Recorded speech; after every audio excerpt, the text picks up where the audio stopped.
A vision board serves as a visual blueprint for financial success. Carefully selecting meaningful images, words, and symbols can present a constant reminder of their financial aspirations. Begin by defining clear, specific financial goals, whether it's saving for a home, paying off debt, or building wealth. Assign measurable targets and realistic timelines to track progress. Cut out images from magazines, print online visuals, or use personal photos that represent desired goals and outcomes. Quotes and affirmations strengthen a positive financial mindset. Choose a format that suits your preference. A physical board using poster board or a cork board offers a hands-on experience, while a digital version allows for easy updates. Place the vision board where you can see it daily. Regularly reviewing and updating it ensures alignment with evolving financial objectives. With consistent engagement, a vision board becomes a powerful tool for financial clarity and success.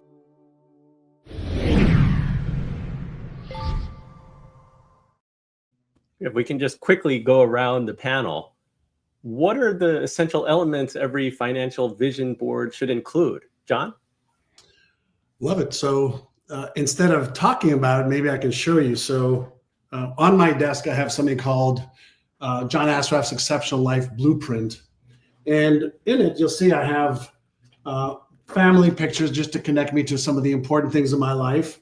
I have a body over here of this guy in his 70s that I used on my vision board to get myself from 243 pounds to 193 that I am now. I have, different things that I want to achieve, places that I want to go. That car that I put in here during COVID is in my garage now. I've traveled to most of the places that I want on this world, except for seeing the moon from the earth. But I have pictures for health and wealth and relationship, career and business and experiences in this literally 45-page book that doesn't just have the images and my reasons why I want to achieve them, but as Srini said before, it allows me to focus on what it is that I want to trade my life for every day and give my brain the clarity to go from that chaos of those 100 billion brain cells and trillions of connections, into having a laser focused understanding of what is it that I want my brain, which I believe is a $100 billion biocomputer that is able to help me navigate, towards what it is that I want. But also it gives my brain the instruction of, don't pay attention to all the noise that's out there in this distracted world that we live in. And so I also think there's another element to it.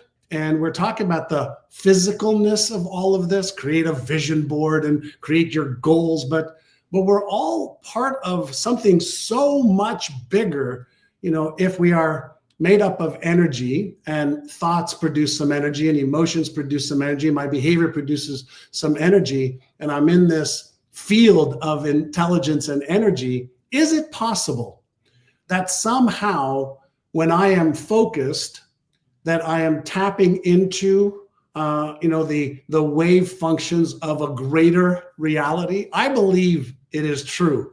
We may not have all the evidence for it, but I think there's so much more than just, my vision board and my focusing on my vision board. And then as Srini in his awesome book talks about, also allowing unfocused time to allow the wisdom of, our being to be able to help us navigate towards what we want. So I focus on health, wealth, relationships, career, business experiences, contribution, all goes into my vision board. And I review it for about 5 minutes every single day. 45 pages. Yep. Ellen, essential elements to a vision board or even helping those struggling with clarity, like any tips for defining specific financial goals for a vision board? I love the idea of leaning into things that are very important to you, that you value. When I think about my prosperity picture, there's contribution things on there, giving back goals. Because what I've found with my own goal achievement and the people that I work with, when there's a really important why and how it impacts other people, a generosity component, if you will, it helps drive the actions necessary. in your video, it talked about not just having a numbers goal, but like what that could do for people. And I would add beyond that and how it impacts not only your life, but the life of others. And I echo that having your board somewhere where you can see it all the time. So I have one in my office, I have it on my phone. And yeah, I think it's really important to keep these in front of us. So then we're motivated to take inspired action to turn that vision into a reality. Srini, neuroscience shows that novelty enhances memory. How can people structure vision boards so they remain neurologically stimulating over time, so that you can look at it every day for years? Well, there's a quote that I thought I'd share with you from Esther Hicks, when she says, "It makes no difference whether you want the specifics of it or not. It is the vibrational essence of the subject of your attention that is attractive.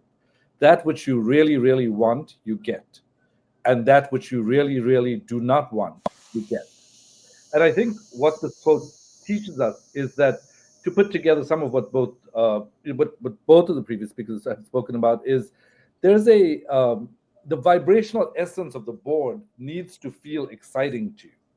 And from a neurologic perspective, it relates to what I said about integrating those sensations that become part of whatever the movie is that you're making.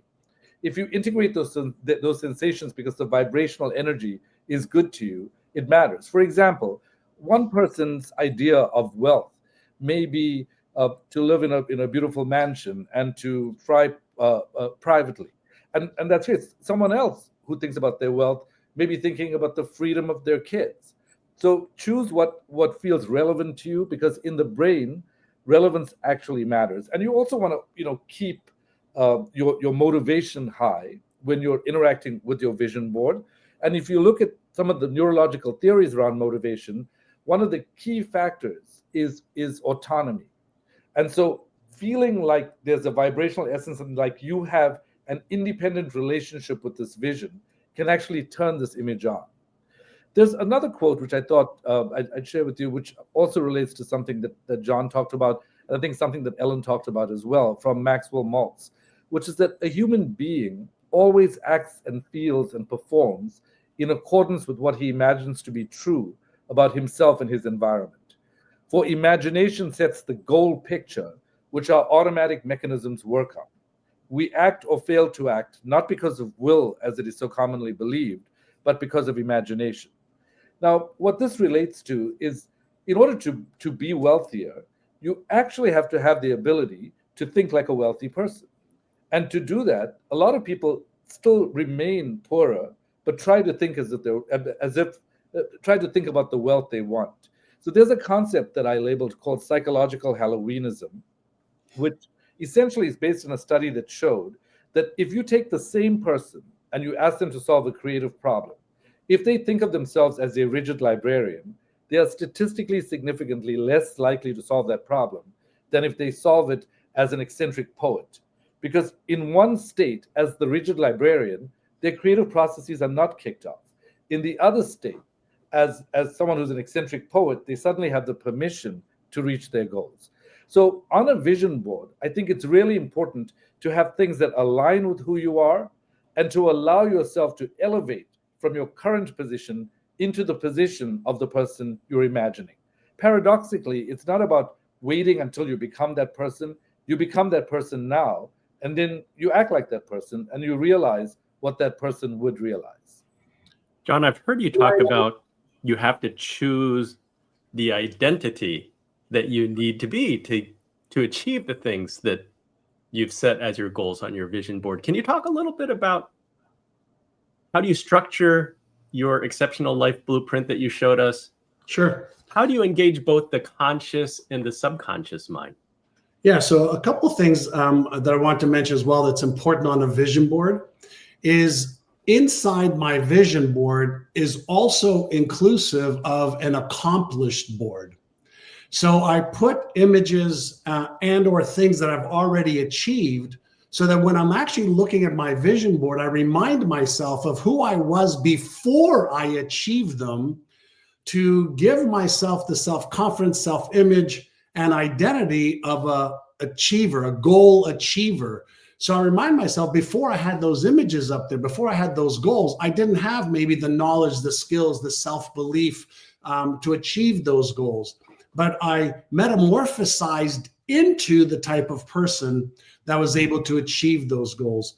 But one of the ways that I do this as well is, you'll see there's something over here called the story of my life. And so it's 2 pages long, and I write the story as if I was writing a Hollywood script. And so if I was a Hollywood script writer, I'd write the script, I'd hand it over to an actor, and the actor would memorize the script and feel the script so that he or she could perform the script without the actual script. So you write the story, and then every day, I read the story of what I've achieved, what I've accomplished, how I feel, who I've helped, how I've overcome the hurdles, and I've become the person capable of overcoming obstacles and challenges to achieve the vision, the goals, and I'm smart enough and good enough and worthy enough. And my personal belief, is that we weren't born with a self-image. We weren't born with fears. We weren't born with beliefs. Those are just reinforced neural patterns in my brain, like software. And so when I see and feel and visualize and take action, I am activating and reinforcing new patterns deliberately. So in essence, I am deliberately and consciously evolving myself every day, every week, every month to match up the identity and the beliefs and the behaviors that are required to actually really create the goal achievement part versus the vision board, which is more of a goal setting part. Anybody else want to follow that? Well, I was just thinking when John was speaking that part of this is also attentional training, right? So if you have, let's say you have 10 units of attention in your brain, if you spend no time envisioning what you want, then you're not training your attention to look for what you want.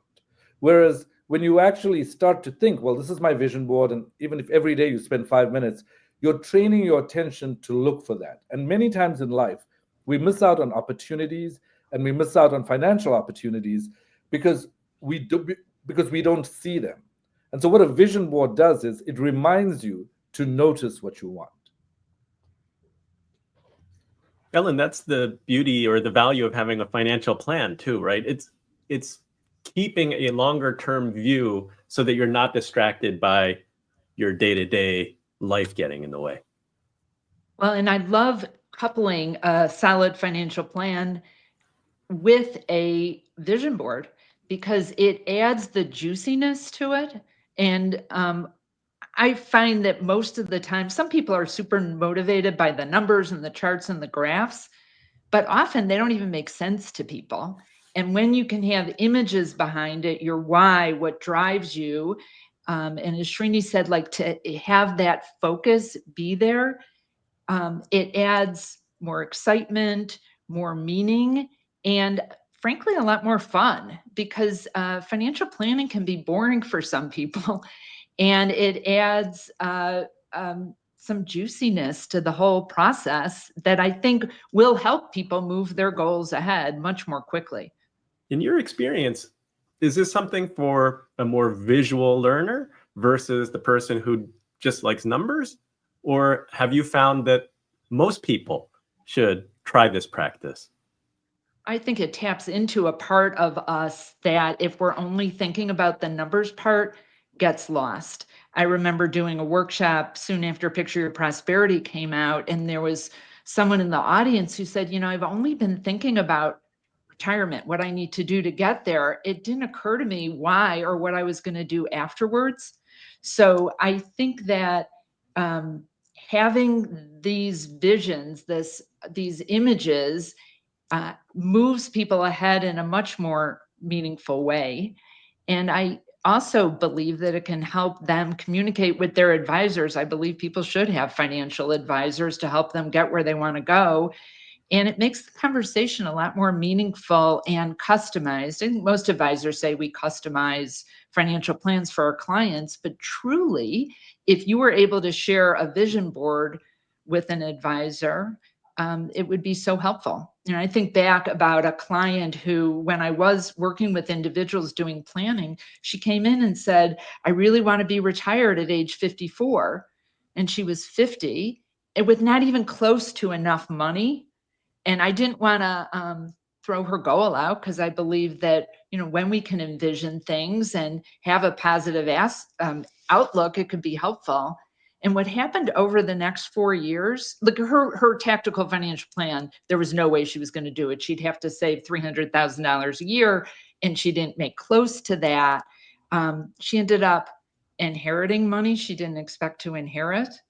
I don't think a man is a plan, but she met this great guy that ended up bringing additional wealth to her situation. And by age 54, she was able to retire. She chose not to, because she wanted to find work that was more meaningful. But this process has magic to it. As John said, we can tap into some forces that are not able to be seen. And I love that. I love the magic that can come with the practical planning. Can I add something, Andy?